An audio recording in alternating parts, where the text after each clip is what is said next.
न कोई संदेश, जाने वो कौन सा देश, जहाँ तुम चले गए हो, जहाँ तुम चले गए। करण के पापा, आप मुझे अकेला छोड़ के क्यों चले गए? आप तो मुझसे यही कहा करते थे ना कि आप सातों जन्म मेरा साथ निभाएंगे। आपके दुनिया से जाने के बाद मैं बहुत अकेली पड़ गई हूँ। बहुत दिल चाहता है किसी से अपने मन की बात करूं, पर किसी का फुर्सत ही नहीं है जो मेरे पास 2 मिनट बैठे और मुझसे मेरे दिल का हाल जाने।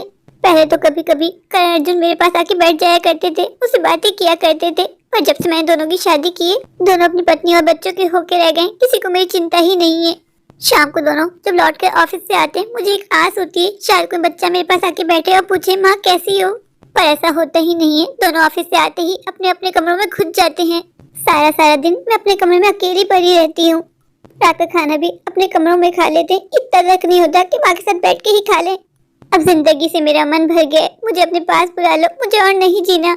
खाली घर मुझे काटने को दौड़ता है, घर जाने का मेरा मन ही नहीं करता। घर जाते ही तुम्हारी याद मुझे बेचैन कर देती है, एक एक कोने से तुम्हारी याद जुड़ी है। आज भी जब मैं उस वक्त को याद करती हूँ, मेरा मन खुशी से झूम उठता है। जब मैं शादी करके ब्याह के इस घर में आई थी, तुम और मैं कितनी अच्छी जिंदगी गुजारे थे। फिर हमारे करण अर्जुन पैदा हुए, हमारी जिंदगी में खुशियां ही खुशियां आ गई। पर आज मैं बहुत अकेली पड़ गई हूँ।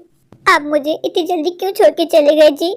काश आप मुझे छोड़ के यूं ना गए होते तो आज हम दोनों हाथों में हाथ डाल के यूं ही वॉक कर रहे होते, साथ वक्त गुजार रहे होते। जब करण अर्जुन ने हमारे घर में जन्म लिया था, हम दोनों कितना खुश थे। पर मैंने कब सोचा था कि बड़े होने के बाद दोनों में आपस में बिल्कुल नहीं बनेगी, दोनों एक दूसरे को काटने को दौड़ेंगे। मेरा ये छोटा सा घर मेरे लिए फसाद की जड़ बन गया है। करण बोलता है मेरे नाम कर दो, तो अर्जुन कहता है माँ मेरे नाम कर दो।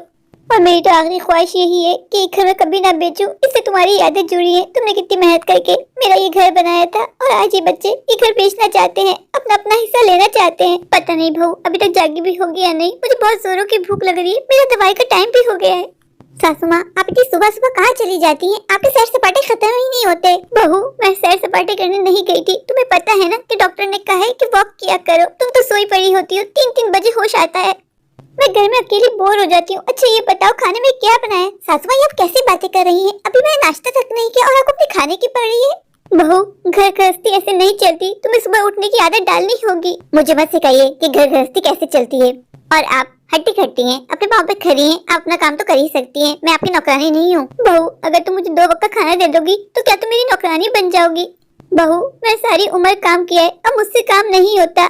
जब तक बड़ी बहू मेरे साथ थी मुझे अपने खाने की चिंता नहीं थी, वो मेरा बहुत ध्यान रखा करती थी। पर तुमने बड़ी बहू से भी लड़ाई करके उसको यहाँ से निकाल दिया। सासू माँ मुझे फालतू का ब्लेम मत लगाइए, मैंने कुछ नहीं किया। भाभी खुद ये घर छोड़ के जाना चाहती थी, उनको मौका मिला, उन्होंने उसका फायदा उठा लिया।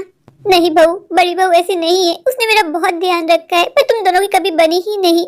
रोज रोज के तुम दोनों की लड़ाई झगड़ों से करण थक गया था। उसने मुझसे बोला माँ मेरा यहाँ रुकना ठीक नहीं है, अब अलग हो जाना चाहिए। फिर वो बेचारा घर छोड़ के चला गया। अगर आज भी मेरे साथ मेरी बड़ी बहू होती तो मुझे कभी किसी चीज की चिंता ना सताती, मुझे वक्त पे खाना मिलता। लेकिन जब से तुम शादी होके आई हो, एक दिन भी तुमने मुझे नाश्ता दिया है, पूछा है माँ क्या खाओगी, क्या बनाऊं? तुम्हारी माँ ने तुम्हें कुछ नहीं सिखाया, बस ब्याह के मेरे घर भेज दिया। बस सासू माँ, बस मेरी माँ के बारे में कुछ नहीं कहेंगी आप। सासू माँ जितनी तेज आपकी जुबान चलती है ना, उतनी तेज अपने हाथ पाँव चला लेना तो आपके सारे काम निमट जाए। और आज मैं आपसे क्लियर कर देती हूँ, ये मत समझिएगा कि मैं आपको खाना दूंगी, मैं आपकी नौकर नहीं हूँ। आने दो अर्जुन को, आज मैं बात करके ही रहूंगी। सासू माँ आपको आता ही क्या है, जब आपका बेटा काम से आए तो भर देगा उसके कान। मैं लेकिन आपको एक बात बता दूं, आपका बेटा मुझ पे बहुत विश्वास रखता है, वो सिर्फ मेरी बात मानता है। मेरी बात पे विश्वास ना हो तो आजमा के देख लीजिएगा। क्या हुआ नीलम, क्यों मुझे घूर घूर के देख रही हो? आप कुछ नहीं करेंगे ना? ऐसा कीजिए आप चूड़ियां पहन लीजिए। क्या हो गया नीलम, आज आपकी माँ ने मुझे कितनी बातें सुनाई है। कब तक मैं आपकी माँ की कड़वी बातें सुनती रहूंगी? अब मुझ पे शक्ति नहीं रही, अब मुझसे बर्दाश्त नहीं होता। पर नीलम हुआ क्या है, क्या होना है? हर वक्त कहती रहती है मैं कोई काम नहीं करती, देर से सो के उठती हूँ। उनको मुझसे क्या कि मैं जल्दी उठूं या देर से? मेरे कोई बच्चे हैं, कोई जिम्मेदारी बनती है क्या? नहीं भाई, आपकी माँ को वक्त पे खाना चाहिए। मैं क्यों दूं? क्या मैं नौकरानी हूँ? हर वक्त अपनी बड़ी बहू की गुण गाती रहती है। अगर इतना ही प्यार है तो चली क्यों नहीं जाती उनके पास? चलो नीलम, तुम माँ की वजह से गुस्सा मत करो, क्यों अपना मूड खराब करती हो? अगर तुम कहो तो बाहर डिनर पे चले। आपने तो मुझसे कह दिया कि डिनर पे चलें, कि आपकी माँ हमें डिनर पे जाने देगी? माँ से पूछ कौन रहा है, वो कमरे में, वो कमरे में रहने दो, हम दोनों जाएंगे, खाना खाएंगे और आ जाएंगे। और आपकी माँ क्या खाएगी? कुछ भी खा लेगी, फ्रिज में बहुत सारी चीजें पड़ी हैं। अब मुझसे और नहीं सहा जाता जी। कब से आपने प्रॉपर्टीज के पेपर रेडी करवाए हुए हैं, कब सासू माँ के साइन लेंगे? नीलम मैं रोज सोचता हूँ, पर मैं क्या करूँ, मेरी हिम्मत ही नहीं बनती। किस मुंह से जाऊँ माँ के पास, क्या कहूँ कि माँ ये घर की प्रॉपर्टी के पेपर हैं, घर की प्रॉपर्टी मेरे नाम कर दे? माँ कभी भी नहीं मानेगी। लगता है जी कि आपने वो कहावत ही नहीं सुनी कि जब सीधी उंगली से घी ना निकले तो उंगली टेढ़ी ही करनी पड़ती है। घर का सारा खर्चा आप उठाते हैं, सासू माँ की हर चीज की जिम्मेदारी आपकी है। करण भैया का कोई हक नहीं बनता इस प्रॉपर्टी पर। इस प्रॉपर्टी पर सिर्फ आपका हक है। मुझे तो ऐसा लगता है कि सासू माँ सारी प्रॉपर्टी भैया के नाम करना चाहती है। वो कोई कुटी पाई भी देना नहीं चाहती। पूरा घर खर्चा उठाते हैं आप। उल्लू बनाए बस अपने मिलके आपको, और आपको ही कुछ नहीं मिलेगा जी। करवा लीजिए इससे पहले कि बहुत देर हो जाए और फिर पछतावा रह जाए। सासू माँ की आंखें बंद होने से पहले पहले ये काम हो जाना चाहिए, वरना करण भैया पूरी प्रॉपर्टी पे कब्जा कर लेंगे।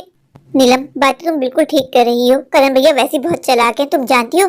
अब बकेट दुनिया से जाने के बाद प्रॉपर्टी के सारे पेपर करण भैया अपने पास रखा करते थे। वो तो जैसे ही मुझे मौका मिला मैं करण भैया के कमरे से निकाल के ले आया। ये बात तो अभी तो शायद करण भैया को पता भी नहीं है।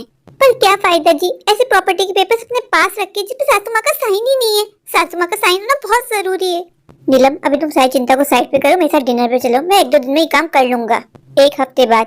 नीलम, तुम्हें मेरा एक काम करना है क्या? मैंने घर की प्रॉपर्टी के पेपर अपने नाम पे बनवा लिए हैं। आज माँ को लेके जाना है उस पर सिग्नेचर करवाने के लिए। बस तुम्हें किसी भी तरह भैया को यहाँ से कहीं दूर भेजना है। अगर भैया घर पे हुए तो काम करना मुश्किल हो जाएगा। उसकी चिंता आप मत कीजिए। मैं भैया को ऐसे उलझाऊंगी कि भैया आज पूरे दिन आपको घर पे नहीं मिलेंगे, पर काम हो जाना चाहिए। जैसे ही प्रॉपर्टी हमारे नाम होगी हम ये घर बेच के बहुत दूर चले जाएंगे। हमारी शादी को 10 साल हो गए। 10 साल से मैं यही देख रही हूँ पूरे घर का खर्चा आप उठाते हैं, बड़े भैया कुछ नहीं करते हैं। बस ये कहकर उन्होंने अपनी जान छुड़वा ली है कि मेरे पास बच्चे हैं, मेरे पास काम नहीं है, मैं कुछ नहीं कर सकता। तुम ठीक कह रही हो नीलम, मैं पागल हूँ। मैंने अपनी पूरी जवानी घर के खर्चे में गुजार दी। मैं नहीं चाहता कि मेरे भी बच्चे हों, मैं भी एक अच्छी जिंदगी गुजारूं। इन घर के मसलों से निकलूंगा तो अपने लिए सोचूंगा ना। बस एक बार ये घर मेरे नाम हो जाए, फिर देखना तुम मैं कैसे इस घर से सबको निकालता हूँ। फिर इस घर पे हम दोनों राज करेंगे, सब हमारे नौकर बन के रहेंगे। जैसा आप मुझे सपने दिखा रहे हैं वैसा होगा ना? क्यों नहीं होगा। मैं जानता हूँ कि तुमने हम सबके लिए कितनी कुर्बानियां दी हैं। तुम्हें उसका फल मिलने का समय आ गया है। बस एक बार ये घर मेरे नाम होने दो, फिर तुम तमाशा देखना। जेठ जी, अच्छा हुआ मुझे यहीं मिल गए। क्या हुआ नीलम? जेठ जी, मुझे आपसे काम था। हाँ बोलो, क्या काम था? जेठ जी, मुझे आपसे कहते हुए अच्छा नहीं लग रहा, पर मैं मजबूर हूँ। अरे कोई बात नहीं नीलम, बताओ क्या काम था? जेठ जी, हमारे पास वाले गांव में ना मैंने कपड़े सिलने के लिए दिए थे, आज उसको लेना है। आप जाके ला सकते हैं? ये थोड़ा बिजी है। अरे कोई बात नहीं, तुम मेरी छोटी बहन की तरह हो। बताओ कहाँ जाना है, मैं लेके आता हूँ। जेठ जी, आप सच में बहुत अच्छे हैं। मुझे वो कपड़े पहन के रात में डिनर पार्टी में जाना है। अगर मुझे रात पार्टी में ना जाना होता तो मैं ये काम कभी आपको नहीं कहती। अरे कोई बात नहीं, मैं ले आऊंगा। चलो एक काम तो हुआ। क्या कह रही तुम? कुछ नहीं कुछ नहीं। नीला, मुझे थोड़ा सा काम है, मैं वो निपटा के आता हूँ। उसके बाद मैं गाँव चला जाऊंगा तुम्हारे कपड़े लेने के लिए। थैंक यू सो मच जेठ जी, आपने मेरा बहुत बड़ा मसला हल कर दिया। अरे तुम थैंक यू बोल के मुझे शर्मिंदा मत करो। अपने ही तो होते हैं जो अपनों के काम आते हैं। जेठ जी, मेरी वजह से आज आपका पूरा दिन लग जाएगा। अरे कोई बात नहीं, आज मुझे ज्यादा काम नहीं है, बस थोड़ा सा काम है, वो करके आता हूँ, फिर तुम्हें कपड़े ला दूंगा। चलो एक बार तो टली, बस आज हमारा काम हो जाए। नीलम, कुछ कह रही थी तुम? नहीं नहीं जेठ जी, आपसे नहीं कह रही थी। मुझे ऐसा क्यों लग रहा है कि नीलम मुझसे कुछ झूठ बोल रही है, पर मैं किस तरह पता लगाऊं? ये जेठ जी जा क्यों नहीं रहे? ये चाहे तो अपना काम आगे बढ़ाऊं। नीलम, कोई बात है क्या? मुझे ऐसा क्यों लग रहा है कि तुम मुझसे कुछ छुपा रही हो? नहीं नहीं जेठ जी, ऐसी कोई बात नहीं है। आज से पहले मैं तुम्हें इससे ज्यादा घबराया हुआ नहीं देगा। अगर तुम्हारी तबीयत ठीक नहीं है तो चलो मैं तुम्हें डॉक्टर को दिखा देता हूँ। नहीं जेठ जी, मैं बिल्कुल ठीक हूँ, पर मुझे तुम ठीक नहीं लग रही हो। जेठ जी, मैंने कहा है ना कि मैं बिल्कुल ठीक हूँ, बस थोड़ा सर में दर्द है, आराम करूंगी ना ठीक हो जाएगा। चलो नीलम, तुम कहती हो तो मैं मान लेता हूँ। क्या हुआ जेठ जी, आप अभी तक गए नहीं? बस जा रहा हूँ। तो भी खड़ा क्यों है? जाना बहू, मुझे आने में थोड़ी देर हो गई। वॉक करते करते थक गई थी, सोचा थोड़ी देर बैठ के ठंडी हवा खा लूं। बस थोड़ी देर में किचन में काम करूंगी, अपना खाना बनाऊंगी, फिर चली जाऊंगी। नहीं नहीं सासू माँ, आज आपको खाना बनाने की कोई जरूरत नहीं है। आज खाना मैं बनाऊंगी। आज ना मुझे आपकी तबीयत ठीक नहीं लग रही। ऐसा कीजिए, आप अपने कमरे में जाइए, थोड़ा आराम कर लीजिए। नहीं बहू, मैं अपना काम कर लूंगी। अरे सासू माँ, मैं कह रही हूँ ना, मैं खाना पका लूंगी। बहू, तुम्हारी तबीयत तो ठीक है ना? आज से पहले कभी तुमने मुझसे ऐसा नहीं कहा कि मैं जाके आराम कर लूं।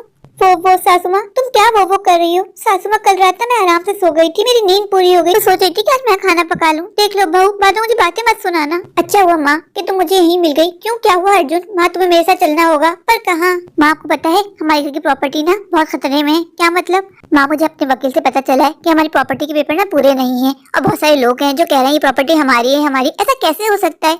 माँ, तुम मेरे साथ चलो, मैं तुम्हें सब बात बताता हूँ। अर्जुन बेटा, ये प्रॉपर्टी तुम्हारे पिताजी की है, इसके सारे डॉक्यूमेंट करण के पास हैं। तुम जाओ करण से बात करो। माँ, वो सब रहने दो, मैंने नए डॉक्यूमेंट बनवाए, तुम बस चल के उसमें सिग्नेचर कर दो। मैं ऐसे कैसे सिग्नेचर कर दूं? तुम करण को बुलाओ, हम तीनों साथ बैठ के देखेंगे कि करना क्या है। माँ, इतना टाइम नहीं है, बहुत जल्दी जल्दी रूल चेंज हो जाते हैं। बस जो मैंने डॉक्यूमेंट बनवाए तुम उन पे साइन कर दो। तुम्हें लगता है मैं करण भैया को नहीं दूंगा? इस घर की प्रॉपर्टी में हम दोनों भाइयों का बराबर हक है। हाँ, वही तो मैं कह रही थी, तुम करण को बुलाओ ना, हम करण से बात करते हैं। माँ अभी इतना टाइम नहीं है, बस तुम साइन कर दो। अगर देर हो गई ना माँ तो पछताना पड़ेगा। अर्जुन तुमने मुझसे सिग्नेचर करवा लिए और मुझे पढ़ने भी नहीं दिया। उस फाइल पे लिखा क्या था? मैंने साइन कर तो दिया है, पर साइन करने के बाद मेरा मन बहुत बेचैन हो गया। चलो हम सब कुछ चल के करण को बता देते हैं। माँ तुम अभी करण भैया कुछ नहीं बताओगी? क्यों नहीं बताऊंगी? वो भी तो मेरा बेटा है ना, उसका भी तो हक बनता है ना जानने का कि सब कुछ चल क्या रहा है। माँ तुम्हें इस घर में रहना या नहीं रहना? तुम जानती हो ना कि तुम मेरे टुकड़ों में पल रही हो। अर्जुन तुम मुझसे किस तरह बात कर रहा है? मैं तेरी माँ हूँ। बहू तुमने खाना पका लिया? मुझे बहुत जोरों की भूख लग रही है, जल्दी से खाना लगा दो, मुझे तबीयत ठीक नहीं लग रही। नहीं सासू माँ मैंने खाना नहीं बनाया। पर क्यों बहू? तुमने तो मुझसे कहा था कि तुम खाना बना लोगी। सासू माँ मैंने कहा जरूर था, पर मेरा मूड बदल गया। मैंने सोचा कि मैं बाहर जाके खाना खा लूंगी, आप अपना देख लीजिएगा। बहू तुम ऐसा कैसे कर सकती हो? तुम्हें पता है ना कि मैं डायबिटीज की पेशेंट हूँ। अगर मुझे वक्त पे खाना नहीं मिलता तो मेरी तबीयत बिगड़ जाती है। सासू माँ वो मेरा मसला नहीं है, जाए किचन में सब कुछ पड़ा है, जाके कुछ बना लीजिए। बहू तुम तो क्रिकेट से भी ज्यादा तेज रंग बदलती हो। सासू माँ जबान संभाल के बोला करें। मैंने कितनी बार आपको समझा है कि आप मेरे टुकड़ों पर पल रही हैं, मैं आपके टुकड़ों पर नहीं पल रही हूँ। क्या हुआ जी, काम हो गया? हाँ नीलम काम हो गया, माँ ने सिग्नेचर कर दिए, ये तो बहुत अच्छा हुआ। अब ये बताइए कब ये घर हमारे नाम होगा? नीलम सब्र रखो, थोड़ा वक्त तो लगेगा। कितना वक्त? 6 महीने? 6 महीने? 6 महीने तो बहुत होते हैं। अरे नीलम तुम चिंता क्यों करती हो? अब तो तुम ये समझो कि ऑलमोस्ट ये घर हमारे नाम हो गया है। पक्का ना? हाँ हाँ पक्का, माँ ने साइन कर दिए हैं। अब ये घर हमारे नाम होने से कोई नहीं रोक सकता। बस जल्दी से ये घर हमारे नाम हो जाए। सबसे पहले पता है ना क्या करना है? हाँ मुझे पता है, भैया और भाभी और बच्चों को इस घर से निकालना है। वैसे आपको क्या लगता है आप भैया को घर से निकालेंगे? भैया निकल जाएंगे। कैसे नहीं निकलेंगे, हम पुलिस लेके आएंगे। जब वो घर हमारे नाम होगा तो भैया कुछ नहीं कर सकेगा। और सासू माँ का क्या है, किसी भी कोने में पड़ी रहेंगी, उनके पास वक्त कितना बचा है। आज नहीं तो कल माँ को इस दुनिया से चले जाना है। मेन फसाद पता है कौन है? भैया, उनको घर से निकालना है। बस एक बार भैया एक घर छोड़ के चले जाएं, फिर तो हमारे नारे नहीं आ रहे हैं। तुम किस सोच में गुम हो गई हो? हाय मैं सोच रही थी कितना अच्छा वक्त आने वाला है, ये घर में से मैं और आप होंगे, फिर हम ये घर बेच के बहुत दूर चले जाएंगे। जब से मैं प्रॉपर्टी के पेपर पे सिग्नेचर करके आई हूँ मेरा दिल बहुत घबरा रहा है। मुझे ऐसा लग रहा है कुछ गलत होने वाला है। मुझे ये बात करण को बतानी होगी। मैं जानती हूँ ये बात जानने के बाद करण मुझे बहुत गुस्सा करेगा, लेकिन अब जो भी होगा देखा जाएगा। करण बेटा क्या हुआ? माँ आप मुझे बुला रही थी? हाँ बेटा मैंने तुम्हें बुलाया। करण बेटा मुझे तुम्हें एक बात बतानी है। क्या माँ? करण बेटा अर्जुन आज मुझे कोर्ट लेके गया था। कोर्ट पर क्यों माँ? उसने मुझसे कहा कि माँ मैंने प्रॉपर्टी के नए पेपर्स बनवाए, तुम उस पर साइन कर दो। तुमने कर दिए? हाँ बेटा। पर क्यों? अर्जुन ने मुझसे कहा इस प्रॉपर्टी के बहुत ज्यादा हकदार है, अगर ये प्रॉपर्टी सही वक्त पे मेरे नाम नहीं हुई तो कोई भी ऐरा गैरा आके हमारे घर पे कब्जा कर लेगा। ऐसे कैसे कब्जा कर लेगा? करण बेटा मैं अर्जुन की बातों में आ गई, मुझसे बहुत बड़ी गलती हो गई, तू मुझे क्षमा कर दे। माँ मुझे अब क्यों बता रही हो? तुम्हें जो करना था तुम तो वो करके आ चुकी हो ना। माँ मुझे घर में रहना ही नहीं है, मैं जा रहा हूँ। नहीं करण तू कहीं नहीं जाएगा, तू मेरे साथ कोर्ट चल। माँ वहाँ जाने से क्या होगा? मैं अपने डॉक्यूमेंट्स वापस चेंज करवा दूंगी। मैं कह दूंगी कि मुझसे भूल हो गई। माँ ऐसा नहीं होता है, तुमने होशो हवास में जाके सिग्नेचर किए हैं। करण बेटा तू एक बार मेरे साथ चल तो सही। ठीक है माँ तुम ऐसा चाहती हो इसलिए मैं तुम्हारे साथ जा रहा हूँ। करण बेटा देखा ना तूने, हमारी प्रॉपर्टी के पेपर फिर से मेरे नाम हो गए। माँ तुम्हें ऐसा करना ही नहीं चाहिए था। तुम अर्जुन की बातों में क्यों आई? तुम्हें मेरे पास आना चाहिए था। करण बेटा मैंने अर्जुन से कहा था कि हम तेरे पास चलते हैं, तुझसे सलाह मशवरा करते हैं, पर उसने मुझे धमकी दी कि अगर मैंने साइन नहीं किए तो वो घर छोड़ के चला जाएगा। मैं मजबूर हो गई थी और मैंने ये कदम उठाया। पर तू जानते है जब से मैं साइन करके आई थी मेरा मन बहुत घबरा रहा था। मैंने सोचा था कुछ भी हो जाए मुझे तुझे ये बात बतानी है, पर ऊपर वाले ने वक्त रहते हुए सब कुछ ठीक कर दिया। माँ आगे क्या करना है? मैं कुछ समझी नहीं। माँ तुम्हें क्या लगता है ये सब कुछ करने के बाद अर्जुन चुपचाप बैठेगा? करण बेटा अब जो होगा देखा जाएगा। माँ अभी मेरा वकील मुझसे मिलने के लिए आया था। अर्जुन मैं तुझे बुलाने ही वाली थी। ये तुमने क्या किया माँ? तुमने मुझे धोखा दे दिया। नहीं बेटा मैंने धोखा नहीं दिया तुझे। माँ ये धोखा नहीं है तो क्या है? मैं जानता हूँ ये सब कुछ आपने करण के लिए किया है ना। नहीं बेटा मेरे तुम दोनों बराबर हो ना, मैंने करण के लिए किया है और ना ही तुम्हारे लिए। अर्जुन तेरी बात मान के तेरे साथ मैं कोर्ट चली गई, मैंने सिग्नेचर भी कर दिए, पर घर आने के बाद मेरा ज़मीर मुझे मलामत कर रहा था। मुझे लग रहा था कि मैं करण के साथ गलत कर रही हूँ। वही तो माँ, तुमने हमेशा करण भैया को मुझसे ऊपर रखा। नहीं बेटा ऐसी बात नहीं है। माँ देख ली मैंने तुम्हारी मोहब्बत, सब दिखावा थी दिखावा। तुम्हें पता था कि करण भैया अच्छा तो कमाते नहीं है, अगर मुझे छोड़ दिया तो तुम रोड पे आ जाओगी, तुम्हें खाने पीने को अच्छा नहीं मिलेगा। तुमने बस मेरा इस्तेमाल किया, मुझे उल्लू बनाती गई और मुझे भनक भी लगने नहीं दी कि तुमने इतना बड़ा कांड कर दिया। वो तो जब मुझे आज मेरे वकील ने बुलाया, जब मुझे पता चला माँ मुझे इस घर में रहना ही नहीं है, मैं घर छोड़ के जा रहा हूँ। अर्जुन एक बार मेरी बात तो सुन ले। नहीं रहना मुझे, मैं जा रहा हूँ। रहो अपने घर में अपने बेटे के साथ। अर्जुन बेटा एक बार मेरी बात तो सुन ले। नहीं माँ मैं जा रहा हूँ। और माँ एक बात और कान खोल के सुन लो, आज से हमारा लेन देन बंद। अब से मैं तुम्हें 1 रुपया भी नहीं दूंगा। जी लेना अपने बड़े बेटे के साथ। देखा वही हुआ जिस बात का मुझे डर था। मैं तुमसे कहा करती थी कि तुम्हारी माँ तुम्हारी सगी नहीं है, लेकिन तुम्हें कहा करते थे नहीं मेरी माँ मेरी माँ मेरी माँ मेरी हर बात मानती है। अब क्या हुआ? तुम्हारी माँ ने तुम्हें ही बेवकूफ बना दिया। कितनी चालाकी से वो करण भैया के साथ गई, प्रॉपर्टी के पेपर्स वापस अपने नाम कर लिए, तुम्हारा मोही मोही कर दिया तुम्हारी माँ ने। तुम्हारी तो वही कहावत है, जैसे आना कौवा गू खाए। बस नीलम मुझसे एक ही गलती हो गई। वो क्या? मैंने नए प्रॉपर्टी के पेपर्स तो बनवा लिए पर पुराने माँ के पास ही छोड़ दिए। माँ ने वही जाके कोर्ट में दिखाए और वापस प्रॉपर्टी के पेपर अपने नाम कर लिए।